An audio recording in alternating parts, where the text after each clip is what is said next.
গোকুল গ্রামের সকালে চারিদিকে গরুর ঘন্টার টুংটাং শব্দ। মায়েরা চর্চা করছেন ঘরের কাজ। আর ছোট্ট কৃষ্ণ, সে চুপি চুপি বন্ধুদের নিয়ে তৈরি করছে এক বিশেষ অভিযান। মুখে চওড়া হাসি, চোখে দুষ্টুমি ঝিলিক। কিন্তু অভিযানটা কি? সেটা হলো মাখন চুরি। গোলকে গোলকে ঘুরে বেড়ায় কৃষ্ণ আর তার সখারা সুবল, মাধব, শ্রীদাম। কার ঘরের হাঁড়িতে মাখন আছে আর কোথায় মা নেই, সব খবর তাদের জানা।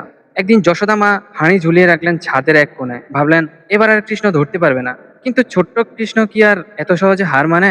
বন্ধুরা মিলে করলো এক অভিনব কৌশল। একজন নিচে বসলো, তার উপরে আরেকজন, তার উপরে আরো একজন। এভাবে মানব শ্রেণী তৈরি করে উঠে গেলেন শ্রীকৃষ্ণ।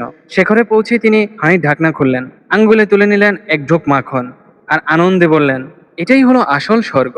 তারপর নিজে খেলেন, আর বাকি মাখন বানরদের খেতে দিলেন। যশোদা মা এসে দেখলেন মাঠে খালি হাঁড়ি, চারদিকে মাখনের দাগ, আর কৃষ্ণের মুখে ভরা হাসি। তিনি রেগে গিয়ে দড়ি নিয়ে ধরতে গেলেন কৃষ্ণকে, কিন্তু কৃষ্ণ দৌড়ালেন, লুকালেন, শেষে ধরা পড়ে গেলেন। যশোদা মা বললেন, বল দেখি, তুই কি মাখন চুরি করছিস? কৃষ্ণ চোখ বড় করে বললেন, আমি তো কিছু করিনি মা, সব বানর করেছে। যশোদা মা রেগে গিয়েও হাসলেন, আর বুকের মাঝে জড়িয়ে নিলেন তাকে।